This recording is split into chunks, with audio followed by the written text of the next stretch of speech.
तब कथामृतं तप्तजीवनं कविभिरीडितं कल्मषापहं श्रवणमंगलं श्रीमदाततं भुवि गृह्णन्ति भूरिदा जनाः।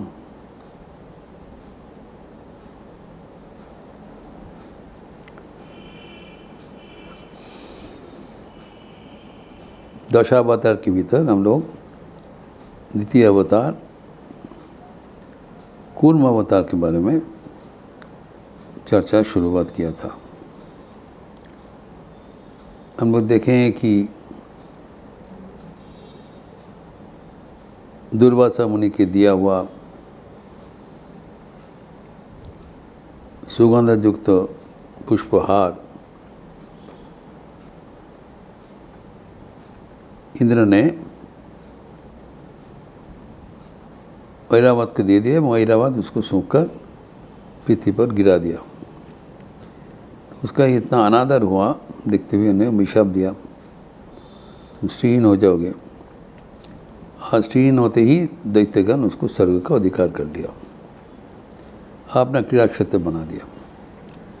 उनका असहाय निरुपाय अवस्था उन लोग चित्रानंद ब्रह्मा जी के पास निवेदित किया। उन लोग के लेके वैकुंठ गए। तो वैकुंठ के बाद देखा तो विष्णु जी नहीं थे, तब उन लोग उनके बहुत आग्रह करके प्रार्थना किया। इंद्र वरुण आदि सब देवतागण उनके प्रार्थना से प्रकट हो गया। उन्होंने बताया कि ठीक है, तुम लोग दैत्य के साथ संधि करो, करके वो क्षीर समुद्र को मंथन करने से तुम्हारा जो अमृत मिलेगा, अमृत से तुम अमर हो जाओगे। और उसके लिए मंदराचल पर्वत को मथनी बनाओ एवं वासुकी सर्प का उसका नेति बनाओ। तो सुनकर उन लोग दैत्यगण के साथ संधि करके उनने वचन दिया कि जो अमृत मिलेगा तो अकेले दैत्यनाथ या देवता कर नहीं पाएगा, तो हम लोग मिलकर करेंगे। जो अमृत मिलेगा हम लोग बंटवारा कर लेंगे 50-50। उन्हें ठीक है, राजी हो गए। तो उन लोग उठा के मंदराचल पर्वत को उठा कर क्षीर समुद्र के जब ले जा रहे थे, उस समय में इन लोग ले नहीं जा, विशाल भारी है, वो पटक दिया। वो पटक जाने से बहुत देवता और आसुरों हताहत हो गया, कोई मर गए, बेहोश हो गए। और उन लोग पुनः निरुपाय और हताश हो गया। अभी क्या किया जाए? फिर उन्होंने भगवान वासुदेव को स्मरण किया, प्रार्थना किया एवं वो पुनः प्रकट हो गए। यही बात है कि सृष्टि के कभी भी कुछ समय में, कोई भी समय पर अगर हमें कोई समस्या का सम्मुखीन करना पड़ता है तो हमें कभी भूलना नहीं चाहिए कि स्वयं परमात्मा परमेश्वर हमें प्रत्येक पल में मदद करने के लिए तैयार रहता है। जिसे सीमा शरद भी कहा करते थे, भय की बाबा हमें माँ थकते तुम्हारे भय की, आई एम ऑलवेज देयर। तो God is always with us whenever we are in distress. उनको पुकारने से वो समाधान देने के लिए तैयार होके हमारे मदद के लिए आ जाते हैं। तो जब ऐसी हुआ तब फिर भगवान आविर्भूत होकर उन्होंने कहा ठीक है, तुम्हारा कोई असुविधा नहीं होगा। मैं कूर्म रूप धारण करके वो मदराचल पर्वत को अपने पीठ पर लगा देंगे एवं आप लोग इसी अवसर पर शीत समुद्र को दम ले जाएंगे, उस पर मथन करोगे। तो उन लोग भी राजी हो गया असुरगण। तो जब बासुकी को बुलाकर सर्पराज जब उच्चारने की शुरुआत करने के समय भगवान ने जो सांप के बासुकी के मुंह की ओर चले गए। उनके देखा देखी सारे देवतागण उनके मुंह की ओर चले गए और पूंछ का सबका पूंछ अमांगलिक सोचा जाता है। तो वो असुरगण को दिया तो इन लोग बहुत बिगड़ गए, हम लोग क्यों जाएंगे, हम लोग मुँह पर जाएंगे। फिर जब विरोध हुआ तब देवतागण असुर को मुँह का पास रखते हुए पीछे जो पूंछ का ओर चले गए। लेकिन तब इन लोगों को पता नहीं चला भगवान कैसे उनको बचाया, क्योंकि इसके बाद जब प्रयाण शुरू हुआ, मंथन शुरू हुआ, मंथनी तो सुमेरु पर्वत और मंदराचल पर्वत, तो वो और कुंभ का पीठ में वो अभी सीधा होकर उपस्थित है एवं उनके जो मंथन में उनका अभी धीरे धीरे सब दुष्प्राप वस्तु मिलेगा। लेकिन करते समय कभी कभी बासुकी के मुँह से जो हलाहल निकल रहा है उसके सांस प्रश्वास से, तो ये जो विष निकल रहा है उसके बाष्प से सारे देवतागण, सारे असुरगण छिन्न भिन्न हो गए। तब सोचा क्या बेवकूफ़ी किया, वो तो पूंछ के ओर ही तो जाने के बाद था, वो छोड़ के सामने आ गया और झेल रहा है, और कुछ करना नहीं है। भगवान इसी प्रत्येक पल में हमें सुबुद्धि देकर आगे बढ़ा देते हैं। तो अभी जब दोनों में आपस में जब वो जो मंथन शुरू हुआ, शुरू होने के बाद एक एक करके दुष्प्राप जो भीतर में जो रत्न राजी है वो सब एक एक करके निकलने लगा।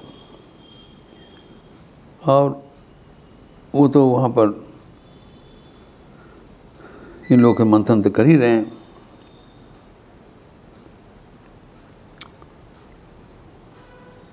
फिर आखिर में उनका जो दुष्प्राप्य जिन्हें जो उत्थित हुआ है, इन लोग उसको प्राप्त कर लिया, प्राप्त कर रखा। लेकिन उन लोग का लक्ष्य है जब तक अमृत नहीं मिलेगा उन लोग को तो करना ही पड़ेगा।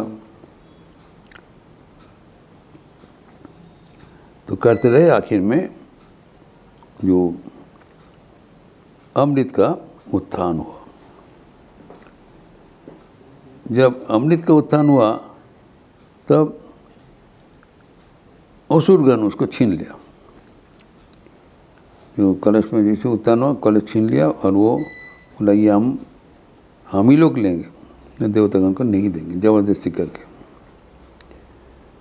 तो देवतागण कुछ कर नहीं पाया, लेकिन उन्होंने देखा कि जो निरापद जो पोजीशन में जाने के लिए जो शास्त्रीय विधि है उसको अनुपालन करना चाहिए।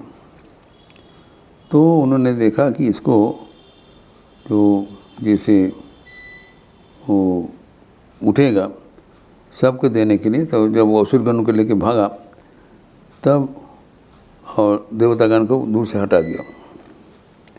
तब फिर देवतागण भगवान विष्णु की शरणापन्न हुआ। वो तो अंतर्यामीन है, तो उन्होंने तब जो एक मोहिनी का रूप धारण करके, स्त्रीलोक का रूप धारण करके वो वहाँ पर उपस्थित हो गया। जब देखा कि इधर वहाँ विरोध हो रहा है देवतागण और असुर के बीच, और ये अमृत का कलश दैत्यगण छीन के ले गए। उनको देखते ही उनका जो दैत्यगण का जो स्वाभाविक दुर्बलता है, वो उनको देखते ही उनको काम आसक्ति से उन लोग पराभूत हो गए। तब उन्होंने स्वयं वो अमृत भांड वो मोहिनी को दिया कि सुंदरी, तुम आप इसको लेके हमारे बीच जो समान रूप से बंटवारा कर दो। क्योंकि जब देवतागण से वो बर्तन लेके आया तभी भी दैत्यगण उसको बंटवारा नहीं कर पाया कि एक दूसरे से इतना विरोध है, तो झगड़ा लड़ाई मारपीट चल रहा है। तब बोला देखिए हमसे नहीं होगा, आप ही हमको सबको बैठा के आप लोग प्रसाद दे दीजिए, हम लोग अमर हो जाएंगे। तो भगवान ने कहा ठीक है। तो जैसे जैसे कि देवता का रूप एक एक करके वैसी भगवान का प्रतिरूप दिखाई पड़ा। तो उन लोग बोले ठीक है, अब वो दोनों बैठ जाइए।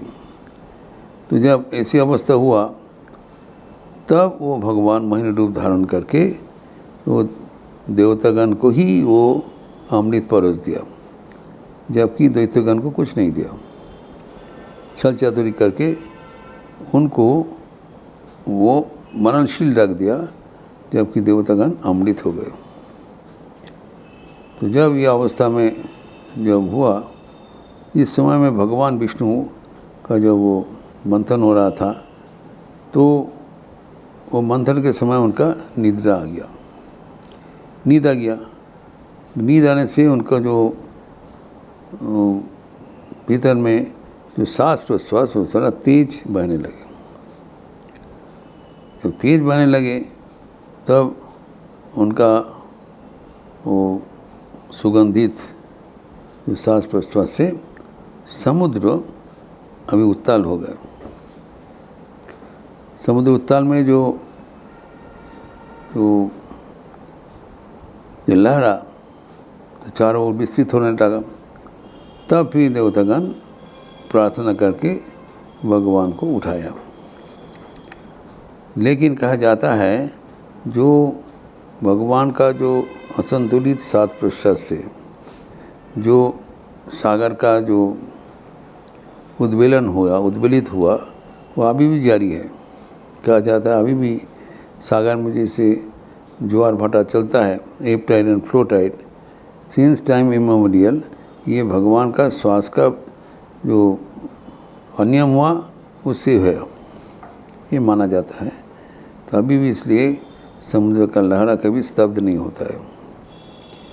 और जब इसे अवस्था हुआ था तब भगवान कूर्म रूप धारण करके जो इन लोग को उद्धार किया और वो देवता का नमन होकर स्वर्ग में चले गए और असुरगण वापस आ गया पताल में।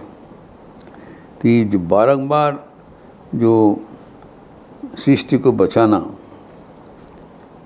ये कर्म ही ईश्वर का है, अवतार रूप से ये समाधान करते हैं। तो यह है आपको जो कूर्म अवतार का व्याख्यान कि भगवान इस समय में भी, इस बार में भी स्वयं आविर्भूत होकर देवता एवं असुरों के ऐसी बचाया कि उन लोग का जो मंद प्रभाव है वो उनसे मुक्त होकर भगवान को प्राप्त कर सके। इस प्रसंग को और भी आगे बढ़ाते हुए हम अगले दिन चर्चा करेंगे। ओम शांति शांति शांति। हरि ओम तत्सत।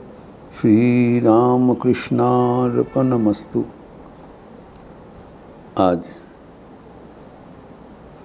शनिवार का अवसर है, शाम को काली कीर्तन होगी, समवेत लिपि दिया जाएगा। आप सबका स्वागत है।